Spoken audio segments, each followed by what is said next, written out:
DonInLondon, hello. November 20th, my video is all about recovery from addiction to either substance or behaviour. My substance, alcohol, my behaviour, equally addictive towards people, places, things, collecting.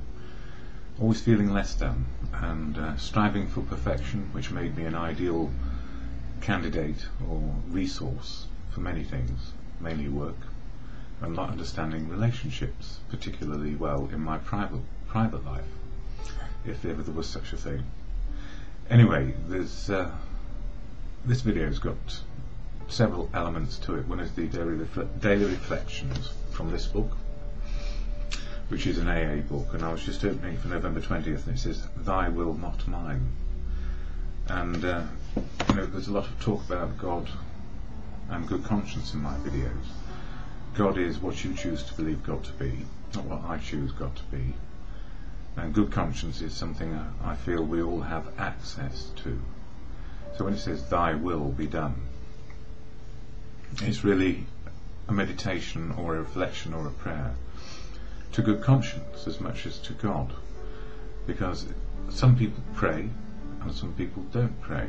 Some people believe in God and some people don't. And some people think they've got a competitive advantage if they pray to God because we're doing the right thing. Well, if we're doing the right thing, the advantage is we have clear direction, and that's the whole point, if you like, for me of prayer and meditation. Anyway, I'm getting ahead of myself here. So for me, the point of prayer and meditation is clarity of mind, whether we believe in something or we don't believe in something, to a higher power of our understanding. Anyway, these videos feature information about AA, Alcoholics Anonymous. I never speak for the fellowship. It's full of unique, authentic people who speak for themselves where they will. And a common misunderstanding about the AA fellowship is that it is an entity in its own right. It's not an entity in its own right. It's a group of people who come together in meetings to talk about sobriety. So when I say quite often AA saved my life, the group of people I met in a meeting helped save my life today, and that's all we've got, one day. So sometimes it's good, sometimes it's wonderful, and sometimes it's abysmal because everybody's in a bad mood or nothing's going right, except one thing: sober today. So I talk about AA and I share the AA preamble off this little card, which is handily available in most meetings if they've got enough money for literature. But these are hard times, so some literature secretaries haven't got much to offer. So here's the AA preamble we share at the beginning of every meeting. What you see is what you get. Alcoholics Anonymous is a fellowship of men and women who share their experience, strength and hope with each other, that they may solve their common problem and help others to recover from alcoholism. The only requirement for membership is a desire to stop drinking. There are no dues or fees for AA membership. We are self-supporting through our own contributions. AA is not allied with any sect, denomination, politics, organisation or institution. It does not wish to engage in any controversy, neither endorses nor opposes any causes. Our primary purpose is to stay sober and help other alcoholics to achieve sobriety. And so when I mention books like these, they are made by the fellowship, for the fellowship.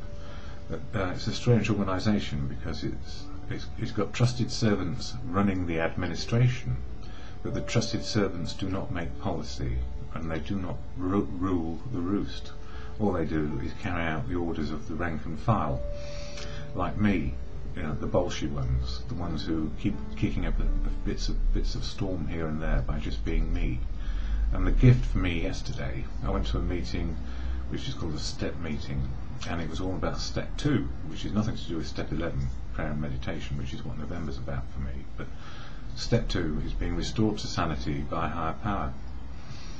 And it was a wonderful chair which wandered all over the place, which is exactly why I like them. Because life is like that, it wanders all over the place and we don't really control it. So to be restored to sanity on a daily basis simply by not drinking is a bit tenuous at most times, that we all have our bonkers moments, even in recovery, and it can be fun, or it can be a real trial for other people.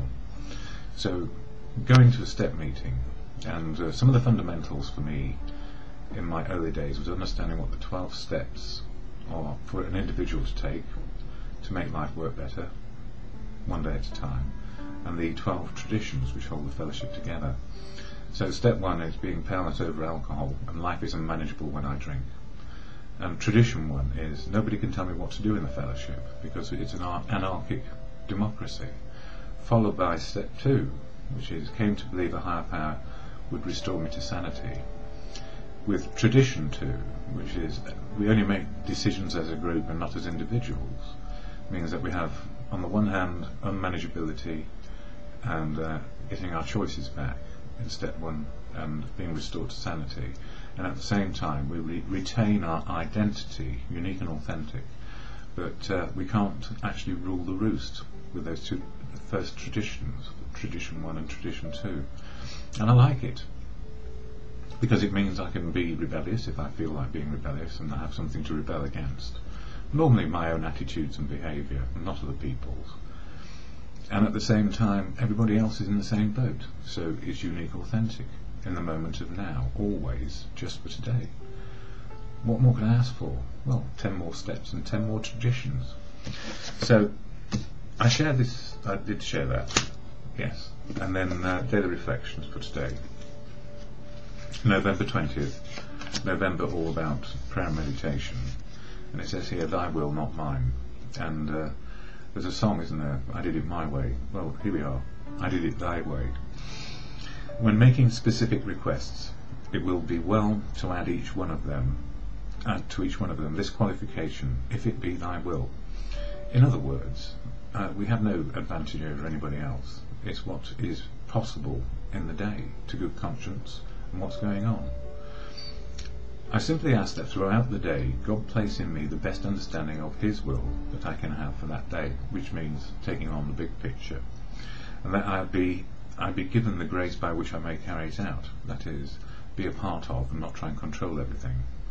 As the day goes on, I can pause when facing situations that must be met and decisions that must be made, and renew that simple request, thy will, not mine, be done. In other words, the big picture, not just my part in it. What does everybody need? I must always keep in mind that in every situation I am responsible for the effort, and God is responsible for the outcome. I can let go and let God by humbly repeating, thy will, not mine, be done. Patience and persistence in seeking His will for me will free me from the pain of selfish expectations.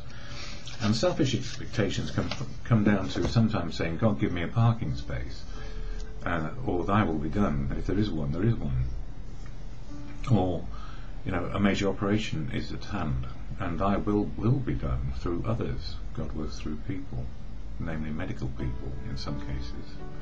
So it's the big picture and our part in it, not our selfish expectations which work. The prayer and meditation, thy, the big picture, rather than my selfish picture. And then things work out a lot better than they could. And when I'm not sure, the Serenity Prayer can help me back on track. To God or good conscience, as you come to believe. God, or in good conscience, grant me the serenity to accept the things I cannot change, courage to change the things I can, and the wisdom to know the difference is simply for today.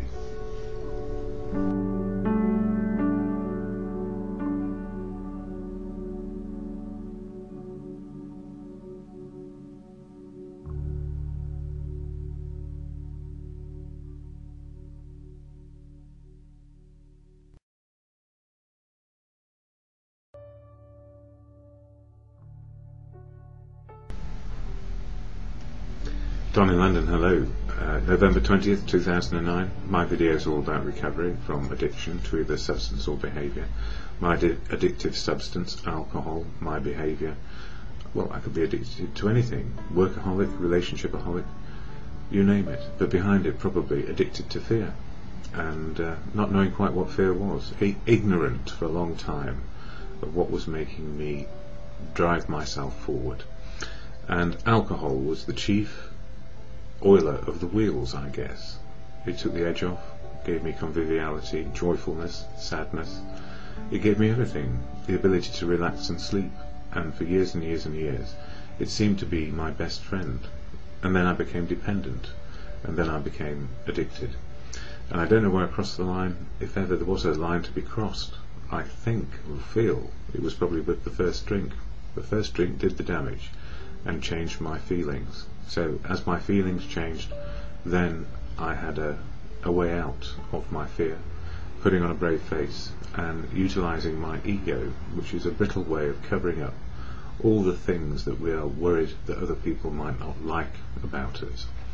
So these days, not so bedevilled by fear, not trying to put a brave face on, just trying to be me, and not wondering so much what people think of me. I will always do that, because we all need a bit of love. And what the fellowship of AA has done for me, it's the way I keep sober a day at a time, to be in the company of people who know what it's like to not drink in just one 24-hour period. It helps me keep on track. So from being completely bamboozled by booze and the addict in me saying, if I can't find booze, I'll find something else, I've moved from the problem into the solution. What a way to put it, the solution not being alcohol. So adrift on an ocean of alcohol for a long time, and then a lifeboat came along, and that fellowship really does help me keep on track one day at a time. So what is AA? Well, I share the preamble always at the beginning of these videos, because it slows me into the moment of now and helps me focus on a message of living life working. So the statement of intent about AA, Alcoholics Anonymous, that fellowship for which I cannot speak and do not speak, because it's full of unique, authentic people who can speak where they choose about their life and what it is. So anonymity, sanctuary for me, and this is what the preamble says, or the AA statement of intent.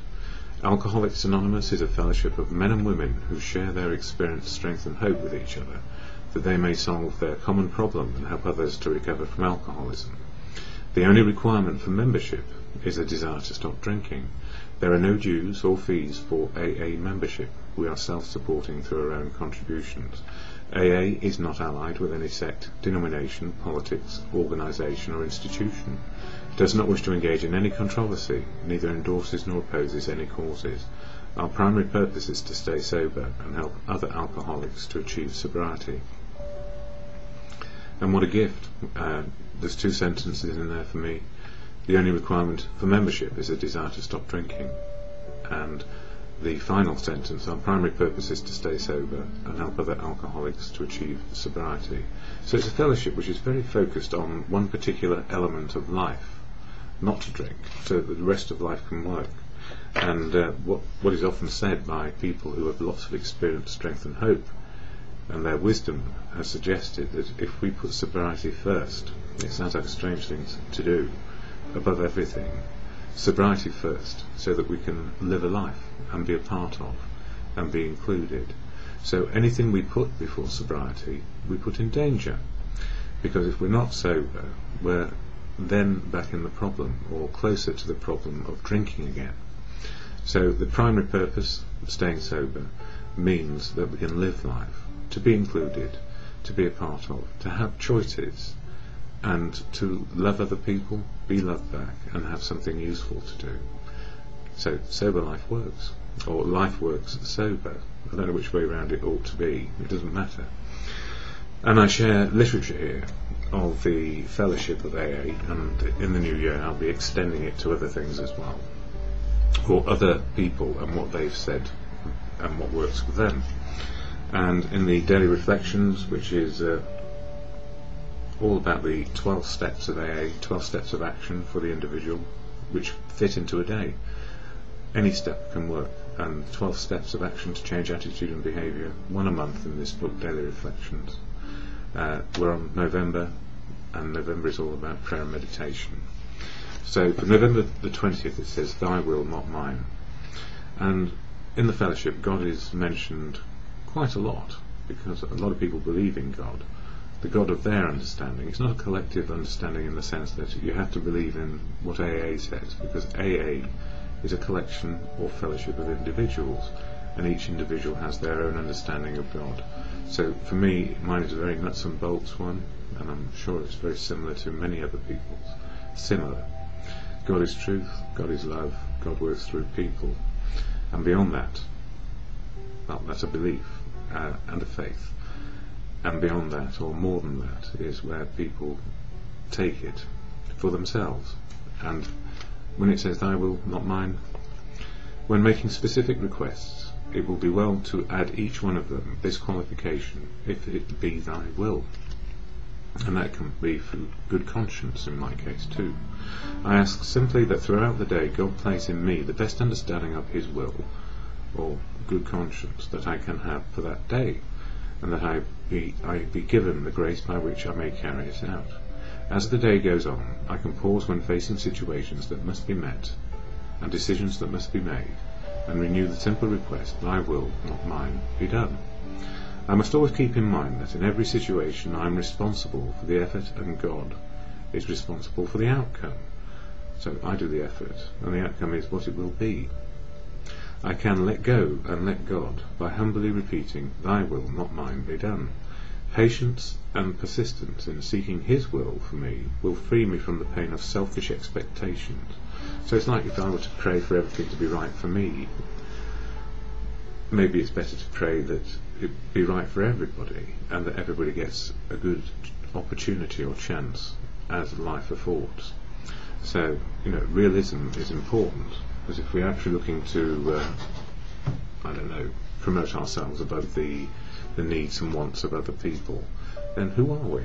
Well, we're not God, so those needs and wants need be no bigger, no smaller than anybody else's.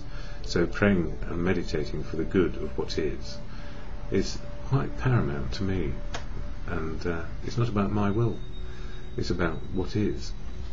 So on page 263 of As Bill Sees It, this one, and you can read as many pages a day as helps put us into from the problem to the solution. It says here about fear and faith. The achievement of freedom from fear is a lifetime undertaking, one that never can be wholly completed.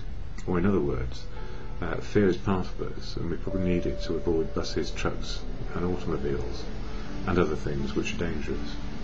When under heavy attack, acute illness, or in other conditions of serious insecurity, we shall react to this emotion, well or badly. And sometimes it's the difference between reaction and response. Fear is a reaction, and a response is to understand what is causing it, and then do something about it. Only the self-deceived will claim perfect freedom from fear, and many a fool has stepped in front of a bus. Yes. We finally saw that faith in some kind of God was part of our make-up. Sometimes we had to search persistently, but he was there. He was as much a fact as we were. We found the great reality deep down within us, and I guess for me that is around good conscience and being the equal of others, and others being equal to me. So, what of today? Well, keeping from out of the problem into the solution, I went to a meeting last night, and many of the people at that meeting were at the meeting the night before, and it was a very full meeting of newcomers and people who've been around for 8 years and more. It's called After Eights. So a great share from somebody with lots of experience, strength and hope, who said, keep it in the day and let life happen and be a part of, be included. So the serenity prayer to acceptance: God, grant me the serenity to accept the things I cannot change, courage to change the things I can, and the wisdom to know the difference, for me, is just for today.